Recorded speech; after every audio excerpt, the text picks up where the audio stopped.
Hey there, welcome to ATL and 29, a podcast that looks at the NBA from the starting point of Atlanta. My name is Kevin Chenard.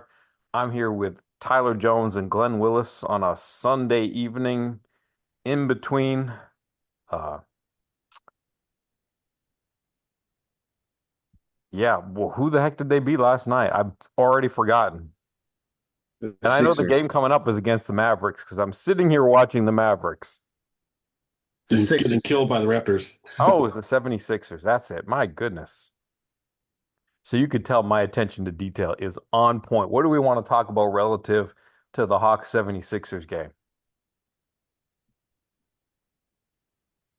Well, I mean, it was another kind of first quarter slow start defensively. They were a little disorganized.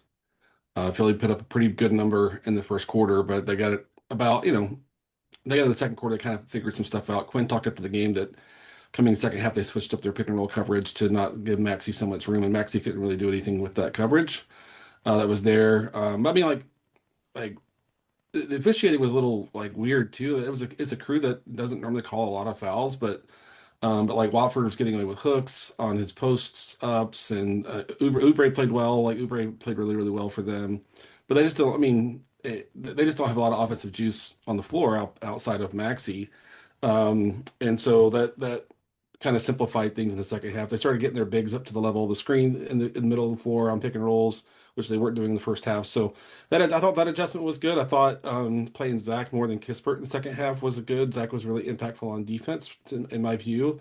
And then Jalen just continues to learn how to close out games, right? I mean, Philadelphia is not a top five defense, and they're missing Paul George, they're missing Embiid, and the defense is completely different when Embiid's on the floor anyway. But I recorded a Believe in Hawks with Bryce this morning that I'll post tomorrow, and we talked a lot about how a few things talked about what is the likelihood the Hawks get in the top six? What is the likelihood the Hawks can avoid a play-in scenario? And the conversation we've had here, I had with him, that's like it's all about playing consistently good basketball. That's what's going to push them upward in the standings. And I feel like they're 80% there. They started a little slow, they figured it out, but they've won six in a row. But the conversation we had there was Jalen needs that playoff experience. This team needs that playoff experience. But the thing that Hawks fans have to understand is in the playoffs, the other team has 10x capacity to game plan against you than they do in a regular season where you basically have 24 hours to kind of put a plan together. And so it's going to be a completely different experience. And Jalen's going to need a lot of support. Thank God CJ McCollum is on this roster to kind of help problem solve when the other team is throwing something really sophisticated at Jalen in the playoff context if they can get into the top six. But this team needs that experience this year, in my view, and hopefully they can get there. What did you think about the 76ers game, Tyler? I thought their issues on defense was primarily fueled by the turnovers. Like they were That's just what I sloppy with the ball. The passing was terrible. I like just completely reckless with the basketball. It led to easy transition points for the Sixers, and they got into a rhythm. Once they cleaned that up, they were the better team throughout the rest of the game. So that's kind of where I land on that. But it was good to see honestly, it was good to see like how proactive Quinn was with a lot of his things. Like he was calling quick timeouts when things weren't acceptable. Like it's pretty clear he understood Hawks need to win this game, and he was coaching like this was a must-win game with his rotations, with his timeout usage. Like he was trying to put out fires before they started sometimes, and like if he felt like things were going backwards, he was quickly getting guys out the game. Kispert being the prime example. Like I think that was a big time move just to get Kispert off the floor and get Reese back into the game in the fourth quarter to get some defensive stability. So like overall, like I think the Hawks have shown their quality over the last couple of weeks. Not surprised that they won the game, but I am impressed by their resiliency just because things have gone against the grain in back games, and they've kind of held firm and kind of found their groove towards the middle of the game, and then ran away with it at the end. But that was like I think just another aside. Like Quinn Snyder said, that was Jalen Johnson's best game of his career. I think I might agree with him on that, just based on how he finished. Like I think he made it a point that he wasn't going to avoid contact.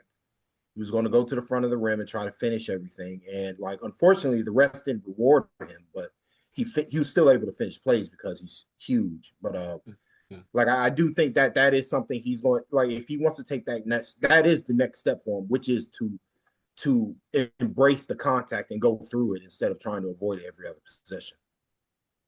Yeah, he basically got fouled on almost every dunk in the fourth quarter, and they didn't call any of them. Yeah, But they'll call a foul. They'll call a foul if you just fall down. You know, if you attack a player's hip and fall down, you will get that call virtually every time.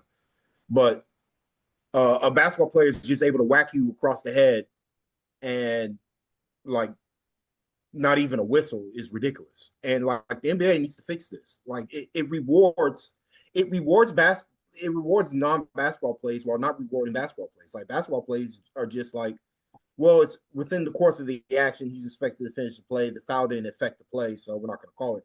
That's ridiculous.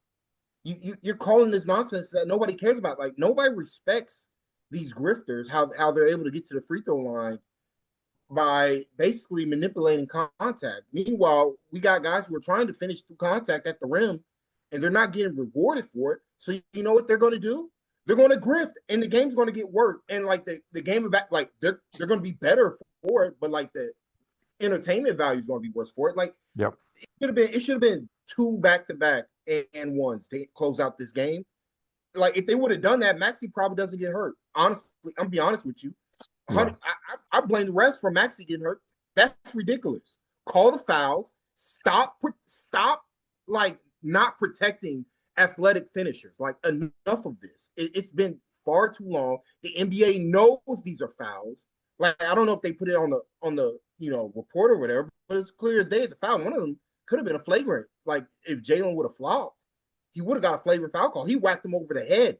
No chance at the ball. That's ridiculous.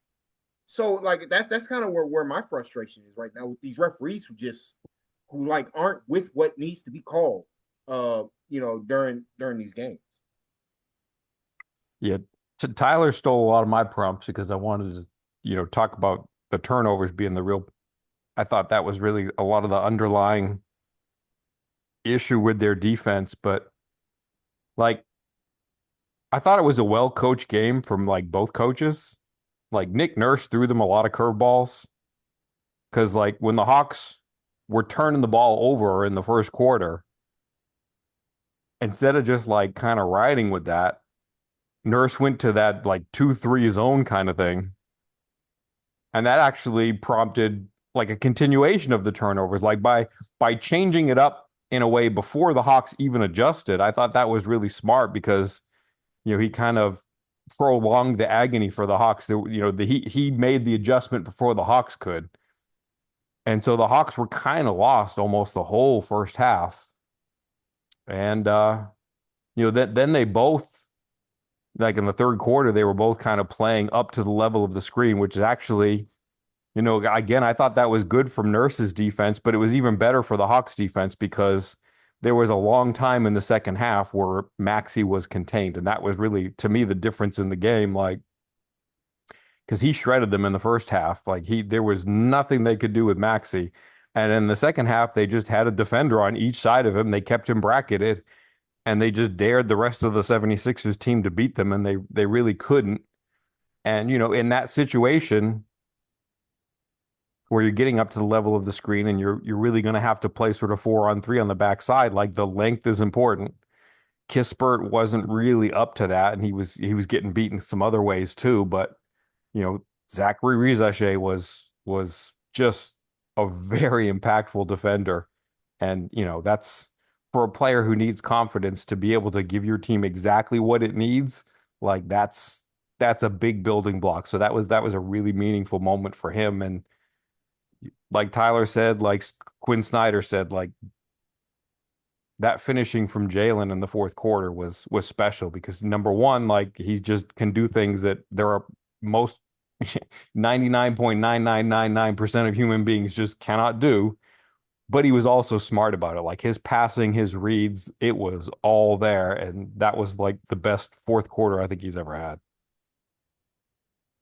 Yeah, agreed. And I mean, I Zach is getting a little smarter in transition too. Like I like the play where he gave the ball to Kispert, and Kispert got the N1 instead of him attacking the rim. He realized Kispert had an angle on the defender and kicked it ahead to him. And so it just the processing is there. It just needs they need to trust him to go out there and play and make decisions and work through that. So I thought that was one of his better games of the season. And he was really impactful defensively. He's really engaged rebounding the ball.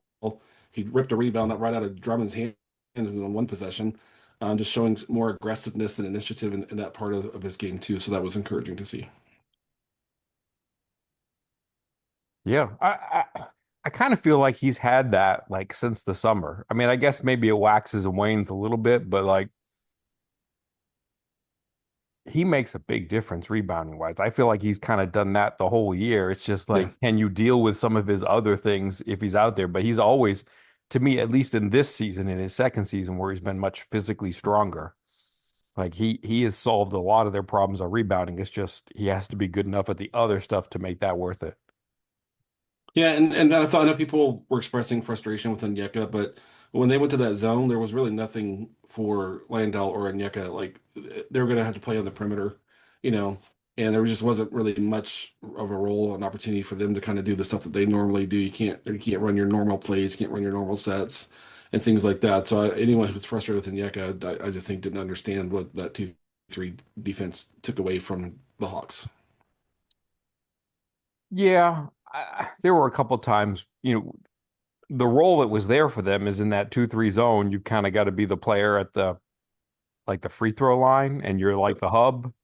And Lando was in that role a few times, and I thought he made a couple of decisions that were a little bit frustrating, but it certainly challenges the rest of the players who aren't that hub to make smart plays out on the perimeter. So it wasn't an easy role for either of them. That's true. Yeah, yeah. I mean, the zone is just like we'll talk about it. We can creating shots against the zone is a completely different process than you know creating shots against a traditional kind of the Sixers call their man defense five. You heard him call Nick Nurse calling 5-5-5. That's basically when they're switching 1 through 5. When they have a switchable lineup on the floor, they'll call five. That's switching 1 through 5. And they did that a lot when like Jalen was off. A little when Jalen was on, I think they were trying to contain him more and have a help defender there, but Jalen solved everything in the fourth quarter last night. They couldn't really keep getting to the rim or anything like that. Was there anything to what they were doing wrong in the first quarter that was causing all those turnovers? Was it just bad A lot of, read? Like what I was mean, going on in that first quarter? I saw it was a lot of one-handed passes, just like sloppy, lazy, assuming the defender isn't going to jump the passing lane, not reading, where they are on the floor, and just assuming like, yeah, here you go. And they did that a couple times from, guys you expect better from too, which was a bit frustrating. And also, um, Sixers were pressuring them, and like ball handling is a weakness overall for this team. So, like, I do think they're going to have to just be tougher with the ball a little bit here, in a couple of those situations where they were just a little too weak, too many hero passes, not enough just making the fundamental play as well to start the game. But they kind of settled down, and it helped as well that their defense picked up. They solved the Maxi issue, so like they both kind of go together. Where, like Glenn said, they were doubling. They were like they weren't just leaving Dyson on the island to guard Maxi. It was more like helping the lane here. Be ready to help and rotate for somebody else to beat you. And Quinn Grimes was pretty good, but the rest of the Sixers aren't established shooters in that way. So it was a good gamble for them to make. Yeah, and I guess the other thing is like, I mean, to me, always like for the last year, 2 years, like Tyrese Maxey is the scariest Sixer, like by far. And Yes. he was so good in the first quarter that, they had time to set their defense. because they were making shots. Maxey was so good offensively that when the ball's going through, you just get to create ball pressure that much more often. There's the transition opportunities go away and their defense is set. And yeah, the Hawks were sloppy, but there were just that many more opportunities to be sloppy because the Sixers were able to kind of get into every alignment they wanted to get into. Yeah, the Sixers are. I mean, they're pretty sophisticated on defense. They'll show you a seam and kind of invite you into that seam, and then they'll use their length to kind of impact the passing lanes and not let you get that pass, where it's trying to go. They keep their hands down for bounce passes, so they show you a little bit of a seam and kind of invite you in there, and then they trap you once you get there and make it hard to kind of get that pass out. But the Hawks figure it out eventually. So, but I mean, they're well coached defensively. They really, even though they're missing some key guys, that they play a really solid fundamental, defensive game, and have good habits. If we are getting closer to a return from Jonathan Kuminga, like what happens to the rotation going forward starting Tuesday? Assuming that he plays Tuesday, what happens to the remaining players either in the starting rotation coming off the bench, or what adjustments end up happening besides just maybe, okay, Mo Gay's not the backup power forward anymore. Yeah. I mean that's step one there is, I still think at the very end of a game, on defensive possession to close it out, I want Mo on the floor. Like he's good enough to kind of be one of the five on the floor on that possession. Doesn't mean he has to play 20 minutes to get there across that game, and he probably won't. But he's so impactful as a defender. He's so switchable, great hands, great verticality at the rim, just really impactful. But I think CJ's starting the rest of the way. I think that's not going to change at all. But I think Kuminga, it's one of those things like Kuminga's played three really good games, for the Hawks. The opponent was not the highest quality opponent, but they're going to need his athleticism. They're going to need the rim pressure he creates. They're going to need his rebounding. They're going to need his transition play. That stuff's going to all be needed. And I think it'll be a little matchup dependent, but I think it's just Mo gets knocked out. But like I said, if I'm putting five guys on the floor with a 2-point lead under 20 seconds or whatever it is, I want Mo to be one of my five on the floor on that possession. What do you think happens to Uh, the rotation, I mean, Tyler? Jalen, he probably don't have to play him 39 minutes tonight, so his minutes go down. Mo just doesn't play, but I mean, I think we saw what the rotation is going to be like. Uh, when so it's probably going to be similar to what the rotations were when Kuminga was healthy. I don't see any reason not to do what they had already done. I think it's going to come down to who plays more between. I think Ricochet is going to be a little bit ahead of Kispert here, but they're both going to play. And Quinn's just going to go by feel who should get more minutes between those two. But I think we got a good idea what the rotation is going to be. I would suspect that Kuminga while he might not start, he's probably the one who's going to close some nights against CJ, depending on how. If he has it going, he'll close over CJ, but he's not. He's probably not going to start, primarily just because of this knee thing. We got to see how long, if it's going to bother him the rest of the year, since he had while he's still been questionable, like this is the same knee that he's been on and off for a couple months now. So they're probably just going to manage him. But I can still see him closing primarily because he's just a more dynamic player compared to Mo Gay, at least. Like if it like Glen's like I want defense. It's going to be Kuminga. Like if he wants a defensive lineup, it'll just be Kuminga, primarily because he's a more seasoned player and Quinn probably trusts him more, regardless of how it actually is, but like kind of what coaches do. And I think Kuminga's kind of earned a little bit of respect in this league in certain areas compared to Mo Gay. So that's what I suspect. But I could totally see Kuminga, inching up towards that 28, 30-minute range. If he's playing as well as he did, before he was out, he's going to play 30 plus minutes every night. Like he's just one of the best players on the team. Like It's not even worth, I don't think it's any debate about that. So it just depends on how well Shea and Kispert play to see how many minutes those two play. Glenn was talking about uh, this a little bit a few minutes ago. Like when you look at the things that Zach Shea did well last year, and what he's doing this year, one of the things that seems like he's been pretty good at, like maybe even better at in his rookie season than his sophomore year, like was finishing in transition. I feel like he used to play with a lot more confidence finishing in transition. And it seems like the last month, 2 months, 3 months, he seems a little bit more tentative in that regard. Like what can he do at in those areas to be a little bit more efficient? Because Glenn was talking about a minute ago the time that he, dumped it off to Kispert. But to me, it seems like he's lost some confidence in that area, if that makes any sense. Or whatever he was doing well, he doesn't seem to be able to go back to that as well as he did before.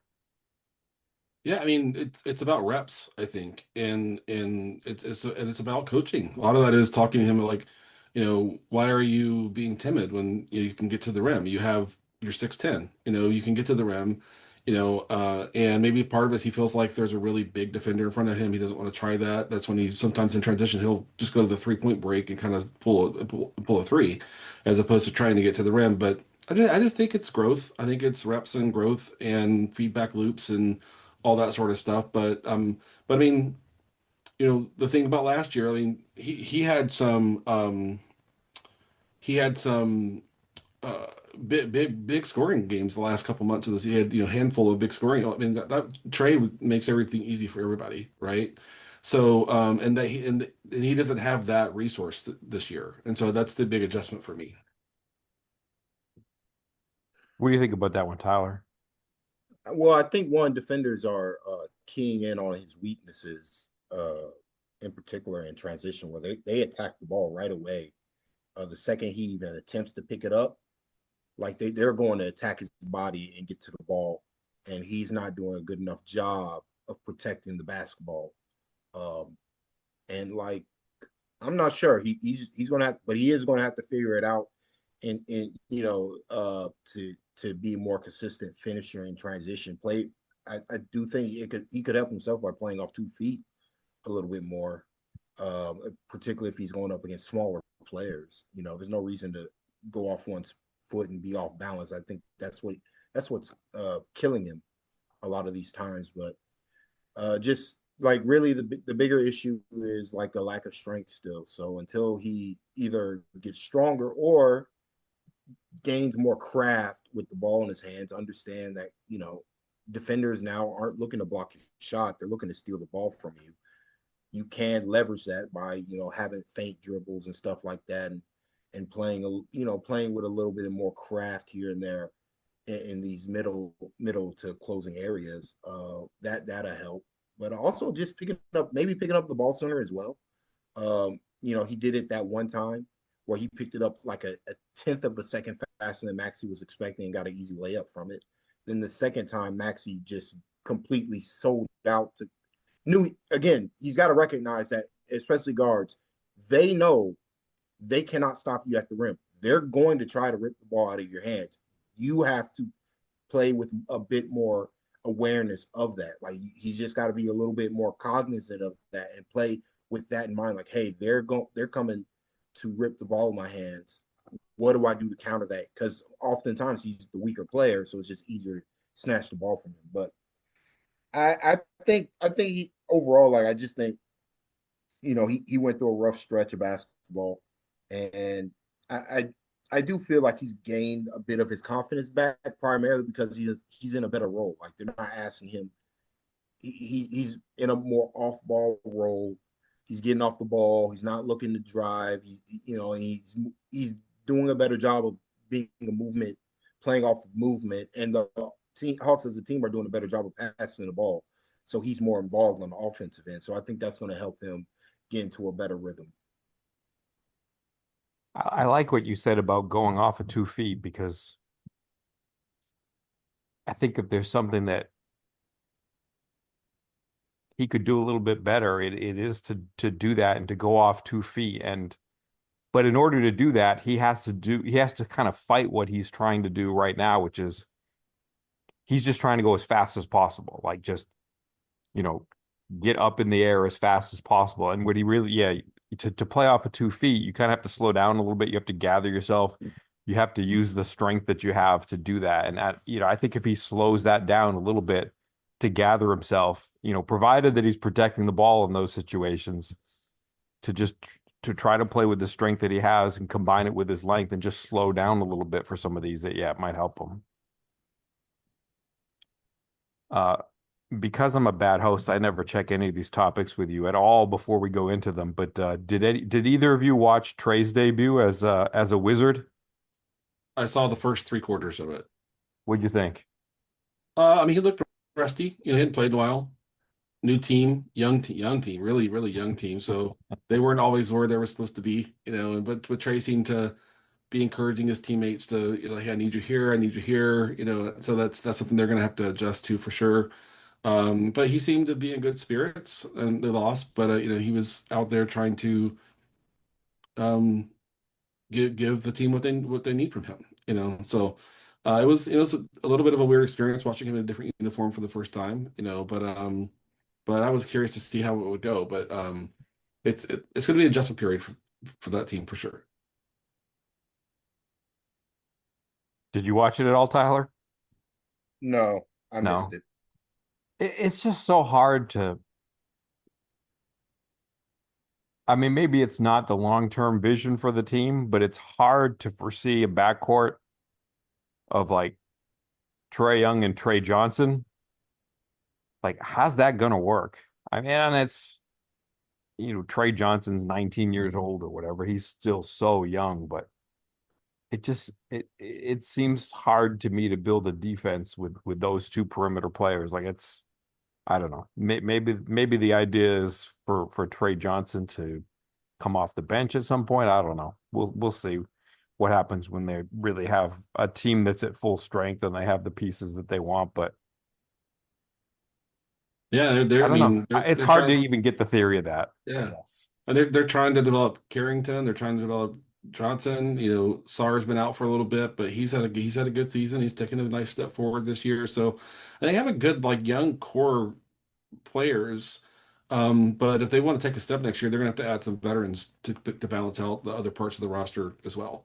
But they're not prioritizing winning this year. They're not. They're For sure. prioritizing development. You could even be stronger than that. Like, are they trying to preserve their pick? I guess they're just trying to maximize ping pong balls. It's not a Yeah. protected pick from Yeah, but the them, is ping it? pong balls do whatever the ping pong balls do. You can't, no one will really control that. So. I just know that some of the teams have like protected picks this year, so they're doing some The extra Wizards, special floor minimizing. Yeah. I think the Wizards still do owe something to the Knicks. So Okay, yeah, they gotta, they can't be. They want to stay in that top three odd so that they have no shot of losing the pick if teams jump up. Is probably their thinking. But I'm watching the game he's playing tonight against the Pelicans. And I mean, he looks the same. I'm just the lack of burst, man. It's just really obvious. It's just been obvious the last couple years now, but it's just because I watch him in one possession where Jeremiah Fears just goes right by him. I'm like, man, Trey used to do that all the time, and he can't do that against anybody anymore. So, Yeah. like, I just think Trey's in another stage of his career. But I think he's such a skilled player. Like he's going to be good.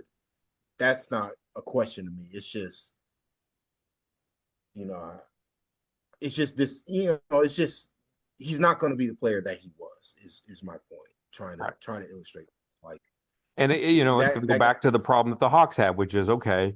He's a good player. You still have to put the right team around him with the right pieces. Yep. And so, like Sar, for example, that's a great piece. Like that's a smart piece to put next to Trey. But like you got to have a whole bunch more pieces, and some players will fit in that, and some players won't. That's true. Yep. And it'll be interesting to see the way they make AD and SAR play together? Like, what is that configuration going to look like, and how much does the AD play? Those sorts of things. But it's just it's interesting.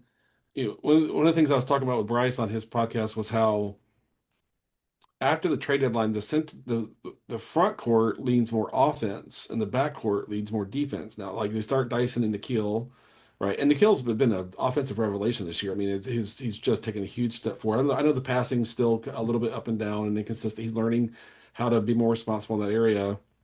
But having two centers that can shoot, like, just alleviates so much pressure from Jalen and CJ and and things like that. So that's why they're winning games.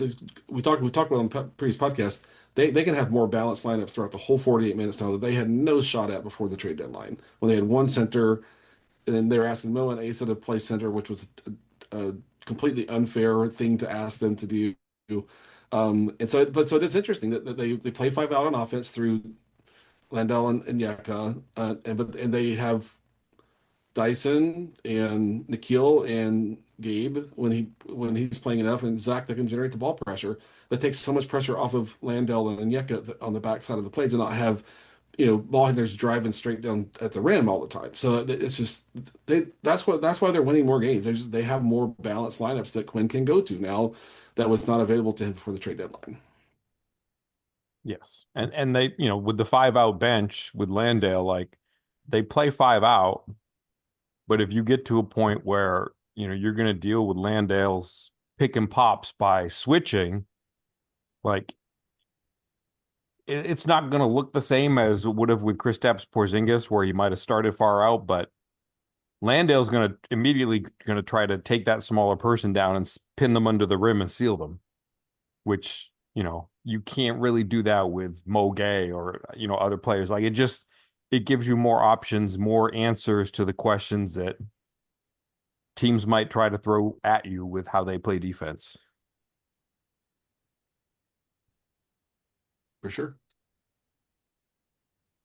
Any expectation for what goes down with against the Dallas Mavericks Tuesday?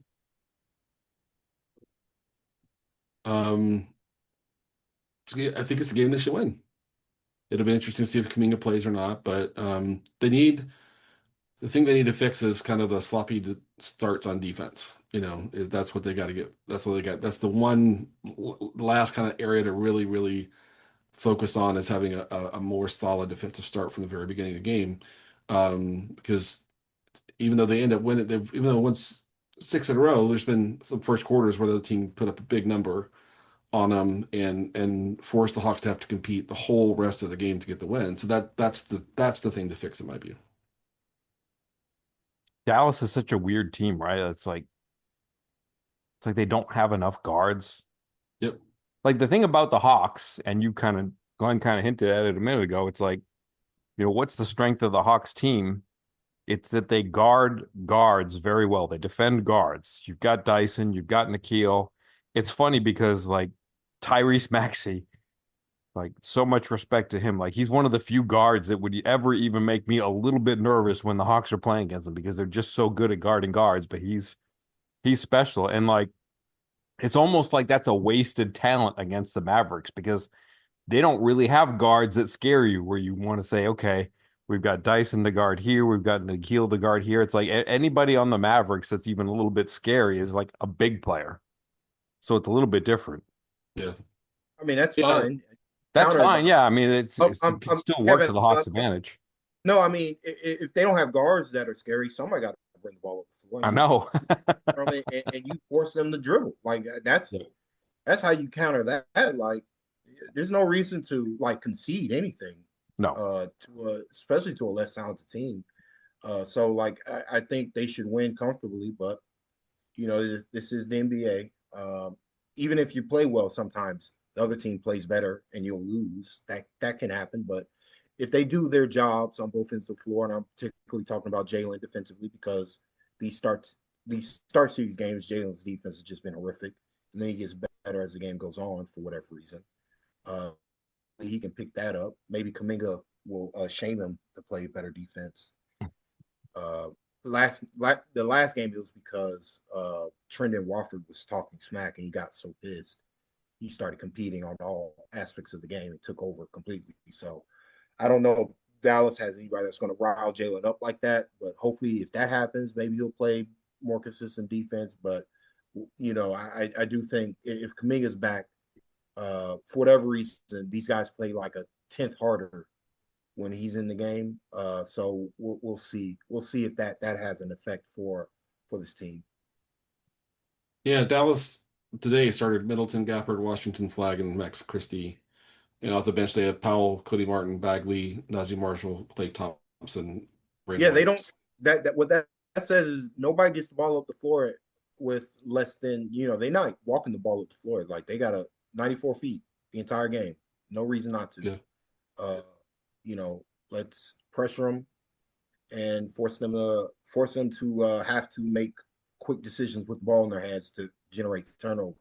That's how you get out to extended runs and you can have a comfortable win. But it's going to require like effort to start games. It can't just be, oh, we're just going to be the more talented team and just show up.